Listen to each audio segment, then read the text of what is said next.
జనసేన అధినేత పవన్ కళ్యాణ్ గట్టిగానే ఫైట్ చేస్తున్నారు కులాలకు సామాజిక సమీకరణాలకు వ్యతిరేకంగా. తన మీద ఒక కులానికి సంబంధించి ముద్ర వేయకూడదు అని మొన్న ఆ మధ్యన రాజమండ్రిలో జరిగిన సభలో పెట్టి చెప్పినా, ఇప్పుడు మళ్ళీ తాజాగా నిన్న మంగళగిరిలో పెట్టిన సమావేశంలో మాట్లాడడం. అంతేకాదు ఒక కమిటీ వేశారు, అది కూడా సేవాగళం అనే పేరుతో. ఈ సేవాగళం అనగానే అప్పట్లో చిరంజీవి గారి టైంలో సేవా దళ గుర్తొస్తుంది చాలా మందికి. కానీ ఆ కమిటీకి ఈ కమిటీకి చాలా వ్యత్యాసం అయితే కనిపిస్తుంది నిన్న ఆయన చెప్పిన మాటలను బట్టి. వీళ్ళే ఇక్కడి నుంచి కీలక నిర్ణయాలు తీసుకోబోతున్నారు. ఎవరైనా జనసేనలో లైన్ తప్పినా, ఎవరైనా అగ్రెసివ్గా వెళ్ళినా వీళ్ళే ఈ కమిటీకి సంబంధించిన వాళ్ళు ఒక నిర్ణయం తీసుకుంటారట. అయితే ఇది ఎంతవరకు జనసేనని, లేదంటే కూటమిలో మొన్న ఆయన అన్నారు జనసేన బలోపేతం కావాలి, బలం పెంచుకోవాలి, దానికి ఎంతవరకు ఉపయోగపడుతుంది? ఇదే అంశం మీద చర్చించే ప్రయత్నం చేద్దాం. సార్, ముందు కులం గురించి మాట్లాడుకుంటే, ఈ మధ్యన మనం అప్పుడే 2-3 సార్లు మాట్లాడుతాం దీని గురించి. చాలా గట్టిగానే పోరాటం చేస్తున్నట్టుగా కనిపిస్తుంది. తన మీద ఒక కులమచ్చ, ఒక కులముద్ర ఉండకూడదని. ఎందుకు అంత ఇది? అంటే ఈ మధ్యలో జరిగిన పరిణామాలు కూడా ఆయన ఏమన్నా కొంచెం మార్పు చేశాయా? ఇక్కడ ఒక కన్ఫ్యూజన్, సేవాదళ్ళ సేనాదళ్ళ అన్నది సంథింగ్.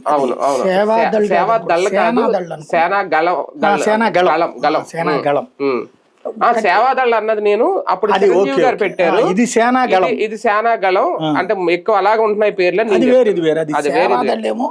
సేవ చేయడం, అప్పుడు రక్తదానం, యుద్ధం చేయడానికి. అదే కదా సేనాదళ అనేది యుద్ధం చేయడానికి. అవును.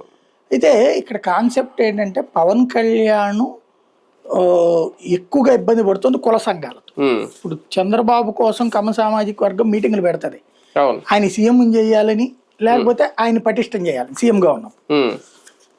రెడ్డి సామాజిక వర్గం అట్లా జగన్ కోసం మీటింగ్లు పెట్టి తక్కువ, వాళ్ళ కుల సంఘం మీటింగ్లు పెట్టుకుంటారు తప్పించి మనం జగన్ బలోపేతం చేద్దాం లాంటిది ఇంతకుముందు మీటింగ్లు పెట్టినటువంటి దాఖలాలు కూడా ఎక్కడా లేవు. రెడ్డి సామాజిక వర్గం చిన్న చితకాయ ఉండొచ్చు, కానీ స్టేట్ లెవెల్లో ఇట్లాగా. ఇప్పుడు కమ్మ సామాజిక వర్గాన్ని అయితే మన రేణుకా చౌదరి లాంటి వాళ్ళు ఎట్లా మాట్లాడాలి కూడా వింటామా.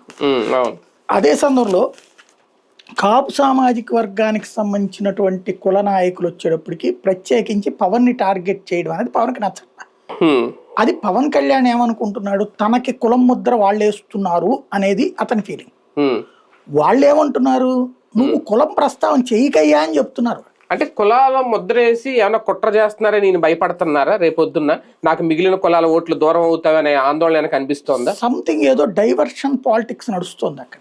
ఎందుకంటే పవన్ కళ్యాణ్ లో వస్తున్న అసంతృప్తి, ఎందుకంటే గత వారం 10 రోజుల నుంచి పవన్ ప్రవర్తన ఇట్లుంది. అవును, వివిధ మీటింగ్స్, అది 2 కోణాలు. ఒకటి, విజయ్ యాక్టివిటీ చూశాక తను సీఎం కావడానికి ప్రిపేర్ అవుతా నెక్స్ట్ ఎలక్షన్స్ కి, తను ఒక హీరోయిక్ వర్షిప్ వచ్చేటందుకు తగినటువంటి విధంగా చేసుకొస్తున్నారు. లైక్ అధికారులు నిలదీయడం, ఈవెన్ ప్రభుత్వంలో ముఖ్యమంత్రిగా ఉండి అక్కడ పొల్యూషన్ జరుగుతోంది, ఎందుకు యాక్షన్ తీసుకోవట్లేదని అధికారులు మందలించడం చంద్రబాబు టైప్. అదే సందర్భంలో గ్రామ ప్రాంతాల్లో ఉన్నటువంటి మురుగునీటి వ్యవస్థ చండాలంగా ఉంది, ఇదేంటని నిలదీయడం. అట్లాగే మన పుష్కరాలకు సంబంధించి గోదావరి పుష్కరాలకి ఏర్పాట్లు రోజు అన్ని అయిపోయి పేపర్ల మీద ఉన్నాయి, తీరా చూస్తే ఏముందని చెప్పి అక్కడే కూర్చోబెట్టి నిలదీయడం. ఇది ఓ రకంగా చెప్పాలంటే కూటమి ప్రభుత్వంలో ఉప ముఖ్యమంత్రిగా ఉండి కూటమి ప్రభుత్వ అసమర్థతని ప్రొజెక్ట్ చేస్తుంది. అవును, మొన్న మురుగునీరు శుద్ధి విషయంలో డబ్బులు లేవా మీ దగ్గర, కేటాయించలేరా, ఏది గోదావరికి సంబంధించి సీరియస్ గానే ఏంటి, ఒకటి కూటమిలో విభేదం లాంటిది. అంతే, కూటమిలో అటాకింగ్ మోడ్ లోకి వస్తున్నాడని ఆయన. అవును, సంకేతం. అంటే తను లీడర్షిప్ వహించడం ప్రారంభించాడని. ఇప్పటిదాకా ఏంటంటే చంద్రబాబు గారి నాయకత్వాన్ని అంగీకరించి అణిగిమణిగి ఉండేటటువంటి నాయకుడుగా ఇతని మీద ముద్ర పడిపోయింది. ఇప్పుడు వీళ్ళు విమర్శించేదేంటి, ప్యాకేజీ స్టార్ అని, లేకపోతే అదేంటది వీళ్ళని కార్యకర్తలని అదేదో పదం వాడతారు, జెండా కూలీలు, ఇట్లాంటి పదాలు. వీళ్ళు వాళ్ళని సైకోలు ఇట్లాంటిది మాట్లాడితే వాళ్ళు వీళ్ళని జెండా కూలీలు, లేకపోతే ఇట్లాంటి విమర్శలు చేస్తుంటారు. ఇవన్నిటికీ కారణం ఏంటి, పవన్ కళ్యాణ్ నాకు ఆర్థిక వ్యవస్థ చేతొచ్చా, నాకు రాజకీయం చేతొచ్చా, నాకు 10 మంది డబ్బులు పెట్టే వాళ్ళు ఉన్నారా, లేకపోతే నేను ముఖ్యమంత్రి నెట్ అవుతాను మీరు అరిచినంత మాత్రాన, ఇట్లాంటి మాటలు మాట్లాడడంతో పాటు అంతవరకు అయినా బానే ఉంటది.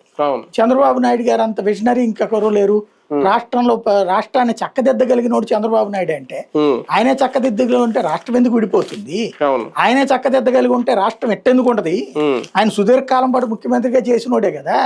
మరి ఇవాళ ఆంధ్ర అడుక్కు తింటున్నాము అంటే అది జగన్ వచ్చాక జరిగిందా? అదే కదా. అంతకుముందు నుంచి జరిగిన దాంట్లోనే కదా జగన్ అయినా సరే. అవును. కానీ అట్లాగా ఈయన ఏంటంటే అతి విధేయంగా ఉన్నాడు చంద్రబాబు పట్ల. ఈ అతి విధేయత సొంత పార్టీ వాళ్ళకు కూడా నచ్చట్లా. అవును. నువ్వు ఉండు కూటమిలో భాగస్వామిగా, అతి విధేయత అక్కర్లేదు. ఏదో జగన్ ప్రభుత్వంలో డిప్యూటీ సీఎంలు కూడా అంతగా పొగళ్ళ జగన్. అంతే. అవును. జగన్ ప్రభుత్వంలో 10 మంది డిప్యూటీ సీఎంలు ఉన్నారు. 5 కాదు, 10 మంది డిప్యూటీ సీఎంల్లో ఒక్కళ్ళు కూడా ఈ స్థాయిలో బాంచంద్ర కాల్ముక్తాన్లా. అట్లాంటిది ఈయన పదే పదే అసలు బాబు గారు విజనరీ నాయకత్వంలో అనే పదం ఈయనే వాడుతా ఉంటే, సాధారణంగా సుదీర్ఘకాలం పాటు తెలుగుదేశంతో విభేదిస్తూ సామాజిక వర్గ పరంగా విభేదించిన వాళ్ళే కాపు సామాజిక వర్గంలో చాలా మంది. వాళ్ళకి గుచ్చుకుంటోంది. ఈయన వాళ్ళని కన్విన్స్ చేసేసి మనం రెడ్లకి శత్రువులుగా మన వాళ్ళకి చేసేసాంలే, అధికారంలోకి తెలుగుదేశాన్ని తెచ్చేసాం, ఇదే పర్మనెంట్ 10 ఏళ్ళు అనుకుంటున్నాడు. అదేంటంటే పవన్ కళ్యాణ్ మొన్న కనుక మనం ఎంకరేజ్ చెయ్యకపోతే ఇక కాపులకి నాయకుడు ఎవడు మిగలడు. రంగానేమో పోగొట్టుకున్నాము, చిరంజీవిని వదులుకున్నాం, పవన్ కళ్యాణ్ కూడా వదులుకుంటే ఇక మనకి నాయకుడు ఎవడు ఉండడు. కమ్మోళ్ళకి ఒక నాయకుడు ఉన్నాడు, రెడ్డికి నాయకుడు ఉన్నాడు, కమ్మోళ్ళ నాయకుడికి వారసుడు ఉన్నాడు, రెడ్డి నాయకుడికి ప్రాబ్లం లేదు, మన నాయకులకి ఇక ఎవరు ఉండకుండా పోతారన్నటువంటి ఫీలింగ్ చాలా బలంగా ప్రతి ఇంట రావడం వల్లనే పవన్ కళ్యాణ్కి ఇంత సపోర్ట్ వచ్చింది, కూటమికి ఎంత సపోర్ట్ వచ్చింది. అలాంటి సపోర్ట్ వచ్చినప్పుడు వాళ్ళందరూ పవన్ కళ్యాణ్ కోసం కూటమికి మద్దతుగా నిలిచారు. అంత మాత్రాన వినయ విధేయ రామ కాదు వాళ్ళందరూ. వాళ్ళు కూటమిలో ఉందాం, నువ్వు తర్వాత సీఎం కావాలని కోరుకుంటున్నారు. అంతే. అవును. ఇక్కడ దరిద్రం ఏంటంటే సీఎం కావాలన్న కోరిక పవన్ కళ్యాణ్కి లేదు, సీఎం అవుతానన్న ఆత్మవిశ్వాసం పవన్ కళ్యాణ్కి లేదు. కానీ సీఎం అవ్వాలి పవన్ కళ్యాణ్ అన్నటువంటి కసి కాపుల్లో ఉంది. పవన్ కళ్యాణ్ ఇవాళ కాకపోతే నెక్స్ట్ ట్రిప్ అయినా సరే సీఎం కావాలన్నటువంటి కోరిక కాపు కార్యకర్తల నాయకుల్లో ఉంది. ఆయన మీద వీళ్ళు ఆశలు పెట్టేసుకున్నారు. వీళ్ళు ఆశలు పెట్టుకోవడం కాదు, ఆయన అవ్వడానికి ఆయనకి ఇష్టం లేకపోయినా సరే నువ్వు వహిస్తే రాల్సిందేనా అంటున్నారు. ఆయన బలవంతంగా సీఎం చేస్తున్నారు, తీసుకెళ్లి కూర్చోబెడతారు. ఈయన అది గ్రహించట్లా. ఇప్పుడు మాట్లాడేవాడు ఎవడు కూడా ఈయన మీద ద్వేషంతో కాదు, లేదా జగన్ మీద ప్రేమతో కాదు, వీళ్ళు తీసుకెళ్లి ఈయన ముద్రేసేయచ్చు. కానీ దాసరాము ఇంత ముందు ఇదే పవన్ కళ్యాణ్ వెనకాలన పూర్తిగా వినయ విధేయ రామలాగా తిరిగిన వాళ్ళే. ఇవాళ ఈ పదాలు నచ్చదు అనేది ఈయన అర్థం చేసుకోవాలి. ఇప్పుడు చంద్రబాబు నాయుడు బీజేపీతో విపరీతంగా విభేదించాడు. నరేంద్ర మోడీని పొగుడుతుంటే తెలుగుదేశం కార్యకర్తకి నచ్చట్లా. మోడీని ఇప్పుడు పవన్ కళ్యాణ్ చంద్రబాబు నెట్ట పొగుడుతున్నాడు, మోడీని చంద్రబాబు అట్లాగే పొగుడుతున్నాడు. కానీ ఎప్పుడైతే కార్యకర్తల ఫీలింగ్ తెలియగానే తగ్గిచ్చేశాడు. ఈ మధ్య చూడండి, ఆయన ఉన్నప్పుడు మాట్లాడుతున్నాడు స్టేజీ మీద, మోడీ ఉన్నప్పుడు. మిగతా టైంలో రోజు ప్రకటనలు ఇట్లా మోడీ గారు మీ అంత దేవుడు లేడు, మీరే అద్భుతమైనటువంటి వ్యక్తి అని ఏమన్నా రోజు ట్వీట్లు స్టేట్మెంట్లు ఏమైనా ఇస్తున్నాడా? లేదు. కేంద్ర ప్రభుత్వం మనం కూటమిలో భాగస్వామి కాబట్టి మనం సాధిస్తున్నాం, మోడీ గారు కూడా హెల్ప్ చేస్తున్నారు, దట్స్ ఇట్. అంతేగాని మోడీ అని ఆయన ఉన్నాడు కాబట్టి మనందరం బతుకుతున్నాం ఇట్లాంటి ఆయన మాట్లాడుతున్నాడు. కానీ పవన్ కళ్యాణ్ వాయిస్ చూడండి, అసలు చంద్రబాబు రావడం వల్లనే, చంద్రబాబు ఉండటం వల్లనే మన ఆంధ్రప్రదేశ్ లో బతుకుతున్నాం, బాబు ఉండటం వల్లనే ఈ రాష్ట్రం బాగుపడుతోంది, బాబు పరిజ్ఞానం వల్లనే ఈ రాష్ట్రంలో మనందరం అన్నం తింటున్నాం, బాబు గారి యొక్క ఆలోచన వల్లనే మనందరం బతుకుతున్నాం అన్న తరహాలో ఉంది మెంటాలిటీ ఆయన మాట. ఇది చాలా మందికి నచ్చదు. అలా నచ్చనటువంటి వాళ్ళు ఇప్పుడు బయటకు వచ్చి మాట్లాడుతుంది. దాంతో పాటు ఈయన ఒక లాజిక్ మిస్ అవుతున్నాడు, కొట్టించుకుంటుంది జనసేన కార్యకర్త, తలకాయలు పగల కొట్టించుకుంటున్నారు, కేసులు పెట్టించుకుంటున్నారు, అవమానాలు పాలవుతున్న వాళ్ళందరూ జనసేన కార్యకర్త. ఆ కార్యకర్త జనసేన కార్యాలయం నుంచి ఎలాంటి రక్షణ లేకపోగా అది మీరే తప్పు చేస్తున్నారు వీళ్ళ మీదనే యాక్షన్ తీసుకుంటుంది పార్టీ. మచిలీపట్నం ఇష్యూలో కానీ ఇంకోటి కానీ జనసేన కార్యకర్తే తప్పు చేశాడని జనసేనే తేల్చి జనసేన పక్కన పెడుతోంది తన్నులు తిన్నాక. కాబట్టి ఇది అసంతృప్తి పెరుగుతోంది. ఓ రకంగా పవన్ కళ్యాణ్ చెయ్యలేని పనిని ఈ కాపు నాయకులు చేస్తున్నారు. వాళ్ళని వెళ్ళి పరామర్శించడం, వాళ్ళకి లీగల్ గా అండగా ఉండటం, వాళ్ళకి 10 మంది పోగవటం, ఇది పవన్ చేయాల్సిన పని వాళ్ళు చేస్తున్నారు. వాళ్ళు కాపని కాదు, అక్కడ జనసేన కార్యకర్త అతను. కాపు కూడా అయ్యాడు కాబట్టి కాపు నాయకులు వెళ్తున్నారు. వదిలే, నువ్వు ఎందుకు వాళ్ళ గురించి మాట్లాడతావు, ఎందుకు వాళ్ళని కెలుకుతావు? వాళ్ళు ఎప్పుడు మాట్లాడారు? నువ్వు మాట్లాడాక మాట్లాడారు, వాళ్ళు ముందు మాట్లాడలా, ఫస్ట్ నువ్వు మాట్లాడాక మాట్లాడుతున్నారు. పదే పదే కుల ప్రస్తావన చెయ్యడం వద్దు అని వాళ్ళు చెప్తున్నారు. విజయ్ గెలుపు చూసిన తర్వాత కులం అనే పదం పదే పదే వినిపించడం, అది కూడా కాపు సామాజిక వర్గం, అదే రాజకీయ పార్టీకి ప్రమాదం అనే ఒక ఫైనల్ డెసిషన్కి వచ్చేసారు.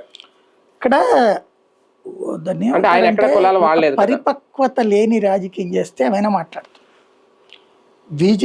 తమిళనాడులో ఏ కులాలు లేవు, 29 పార్టీల కూటమి డిఎంకే, 18 పార్టీలు, 15-18 అన్ని కుల పార్టీలే. కులానికి ఓ నాయకుడు ఉంటాడు అక్కడ. శరత్ కుమార్, వరలక్ష్మి శరత్ కుమార్, వాళ్ళ ఆయనది ఒక కుల పార్టీ, కార్తీక్ది ఒక కుల పార్టీ, ఆ వైగోపాలస్వామి ఆయనది ఒక పార్టీ, కుల పార్టీ. ఇప్పుడు వీసీకే అని ఉంది, అదొక కుల పార్టీ. అట్లాగా అవన్నీ కుల పార్టీలే. కుల పార్టీలకు ఆ కులం ఓట్లు వస్తాయి కానీ మిగతా కులాల ఓట్లు రావు. అందుకని డిఎంకే సింబల్ మీద పోటీ చేయించింది డిఎంకే, వాళ్ళకి వాటికి ఇది ఉండదు కాబట్టి. కానీ కులాలని వదిలిపెట్టలేదు. అలాగే ఏఐఏడిఎంకేకి 15 పార్టీలు కూటమి ఏఐడిఎంకే, అందులో దాదాపుగా 8 నుంచి 10 పార్టీలు కుల పార్టీలే. ఇంకా అక్కడ కులం లేకపోవడం ఏంటి నెంబర్ 1. నెంబర్ 2 వచ్చాడంటే ఈయన ఎనాలిసిస్ ఫెయిల్యూర్. మరి ఈయనకి ఎవరో నేర్పారో తెలియదు. రామ్మోహన్ అని ఒక ఆయన ఇదివరకు జయలలితకి చీఫ్ సెక్రటరీగా చేశాడు జయలలిత టైంలో. ఆయన వచ్చి మొన్నటిదాకా ఈయనతో ఉన్నాడు. మొన్న ఎలక్షన్స్ తర్వాత వెళ్ళిపోయాడు. ఏది అక్కడ ఏదో ఒక స్టేజీ మీదన రామ్మోహన్ గారి అదే కరెక్ట్గా ఎలక్షన్స్ ముందు బీజేపీతో ఇది జరిగినాయి చర్చలు హోటల్లో, సీట్ల పెంపకానికి సంబంధించింది విజయవాడలో. ఆ టైంలో ఈయన కూడా వెళ్ళాడు రామ్మోహన్ గారు. నాదెళ్ల మనోహర్ వచ్చి మీరు కాసేపు కూర్చోండి మేము మాట్లాడాక పిలుస్తామని చెప్పారట. ఆ తర్వాత వీళ్ళందరూ సంబరాలు చేసేసుకున్నారు, ఒప్పందం కుదిరిపోయింది అనేసి. బీజేపీకి 10 సీట్లు ఇవన్నీ కూడా రామ్మోహన్ రావు గారిని పిలవాల. ఆయన నాకు మీరు ఇచ్చిన గౌరవానికి చాలు స్వామి అని వెళ్ళిపోయాడు. ఈ విషయం మన దాసరి రాము చెప్తున్నాడు. ఆయన రామ్మోహన్ రావు గారు ఇక్కడికి ఎందుకు వచ్చాడు? బలిజ నాయకుడు కాబట్టి, కాపు సామాజిక వర్గానికి సంబంధించిన నాయకుడు కాబట్టి, మన నాయకుడు ఇక్కడ సీఎం అయితే బాగుంటుంది. ప్లస్ ఈయన ఎందుకు ఆయన దగ్గర పెట్టుకున్నాడు? భవిష్యత్తులో మనం సీఎం అయినప్పుడు చీఫ్ సెక్రటరీ లాంటి స్థాయిలో చేసిన వ్యక్తి మనకు ఉంటే బాగుంటుంది. అజయ్ కల్లాం జగన్కి ఎట్లాగో చంద్రబాబు గారికి వీళ్ళు ఉన్నారు కదా 2-3 అధికారులు, ఆ టైపులో వ్యవహారం అక్కడ. తీరా చూస్తే ఇక్కడ ఆ రామ్మోహన్ గారిని అడిగితే పవన్ కళ్యాణ్ గారు కాస్త బేషజం పక్కన పెట్టి తమిళనాడు రాజకీయం అంతా చెప్తాడు ఆయన ఎవరేంటి అనేటటువంటి. అక్కడ ఏ కులం ఏంటి, ఏ పార్టీ ఏంటన్న కులం రాజకీయమే నడిచింది తమిళనాడులో. రెండవది ఈయన ఏం చెప్తుంటారంటే తమిళనాడులో మన రాజకీయం టైప్ కాదంటారు. ఎందుకు కాదు, మనకంటే దరిద్రపు రాజకీయం అక్కడ. ద్రవిడ మున్నేట్ర కజగం, ఆల్ ఇండియా ద్రవిడ మున్నేట్ర కజగం, డిఎంకే ఏఐఏడిఎంకే. మనకంటే కట్టర్ నాయకులు కరుణానిధి, జయలలిత. జయలలిత చీరలాగాడు కరుణానిధి, కరుణానిధిని లుంగి లాగి తీసుకెళ్ళింది జయలలిత. ఇది ఓపెన్ గా చూసింది కదా ప్రపంచం అంతా. తమిళనాడు నేను దాదాపుగా 4 ఎలక్షన్స్ కవర్ చేశాను. లోకల్ బాడీ ఎలక్షన్స్ కావచ్చు, మెయిన్ కావచ్చు, మధ్యలో ఈ డిస్ప్యూట్స్ అయినాయి, రాజా అరెస్టు ఎట్లాంటప్పుడు, స్టాలిన్ ప్రమాణ స్వీకారం, అదే స్టాలిన్ కి వర్కింగ్ ప్రెసిడెంట్ అనౌన్స్ చేసిన రోజు కూడా నేను అక్కడే ఉన్నా. ఇవన్నీ కవర్ చేసిన అక్కడ రాజకీయం అంతా నేను అబ్జర్వ్ చేసే బాగా. జయలలితది ఒక శివగామి టైపు. ఆవిడ కార్యాలయం రూట్ లో జర్నలిస్టులు, మీడియా ఇదంతా మూలబడి ఉండాలంతే. ఈ డిఎంకే ఆఫీస్ దగ్గర అందరూ మన లోపలికి తిరగచ్చు 100 సార్లు, కాకపోతే ఎవడు మాట్లాడటం. అదొక విచిత్రమైన రాజకీయాలు నేను అక్కడ అబ్జర్వ్ చేశాను. రాజరికపు వ్యవహారాలాగా నడుస్తాయి. ఇక్కడ మనకి అంతే కదా, చంద్రబాబు గారి రాజకీయం, జగన్మోహన్ రెడ్డి గారి రాజకీయం, వాళ్ళకి పిలిస్తే వెళ్లాల్సిందే తప్ప మనం ఎగబడిది ఏమీ ఉండదు. అక్కడ మీడియా ఎట్లయితే ఆ వర్గము ఈ వర్గంగా విడిపోయి ఉంటది. ఇక్కడ మన మీడియా అంతే. ఏముంది ఇంకా తేడా? అక్కడ అయినా కూడా ప్రజల్లో కసిరేగి విజయ్ని అనుకున్నా. ఇక్కడ కసి లేదా ఇవాళ? లేదా నువ్వెట్ట అనుకుంటున్నా? వాస్తవంగా మొన్న కసితో వచ్చారంటే నీ మీద ప్రేమతో వచ్చారు. మొన్న పవన్ మీద ప్రేమ తెలుగుదేశం కూటమి అధికారంలోకి రావడానికి కారణమైంది. విడిగా తెలుగుదేశం పోటీ చేసి ఉంటే 70-80 దగ్గర ఆగుండొచ్చు. మాక్సిమం అయితే గీతే కనుక 90-100 రేంజ్ లో ఏది విపరీతంగా ఉంటే ఆ స్థాయిలో మెజార్టీతో గెలిచి ఉండేది. ఎప్పుడైతే పవన్ కళ్యాణ్ మీద ఉన్నది, ఇంకోటి మోడీ ఇంపాక్ట్, ఈ రెండు కూడా. ఎందుకంటే వాళ్ళకి చూడండి 10కి 8 ఇచ్చారు, వీళ్ళు 21-21 గెలిచారు. వీళ్ళు మిగతా పోటీ చేసి 135లో 135 గెలడంలో ఎన్ని ఉన్నాయి వీళ్ళకి అక్కడ 31 పోనీ ఎన్ని చేశారు వీళ్ళు, ఎన్ని పోయినాయి ఇక్కడ 11 వచ్చినాయి అంటే వీళ్ళయ్యే కదా, 2 బీజేపీవి, మిగతా 9 వీళ్ళు ఓడిపోయినాయిగా లెక్క. మరి అంటే ఏంటి వీళ్ళ పర్సంటేజ్కి ఎంత ఉంది, అక్కడ ఎంత ఉంది? కానీ పార్టీలో నాయకుల్ని లేదంటే కొంతమంది జనసేన కార్యకర్తలు కంట్రోల్ చేయడానికే ఈ సేనాగలం ఉపయోగపడుతుందా? ఇది పార్టీలో వాళ్ళని కంట్రోల్ చేయడానికి కాదు, సోషల్ మీడియా మీద విరుచుకుపడ్డానికి.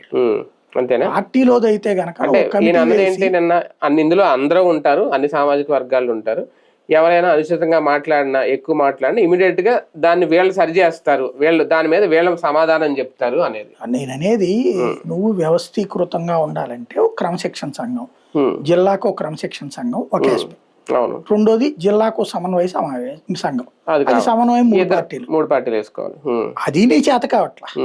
రెండోది ఇది జిల్లాకు కమిటీ కూడా వేయట్లేదు, ఇదేదో ఇంకో పేరు పెట్టి సేనాగళం అంటావు.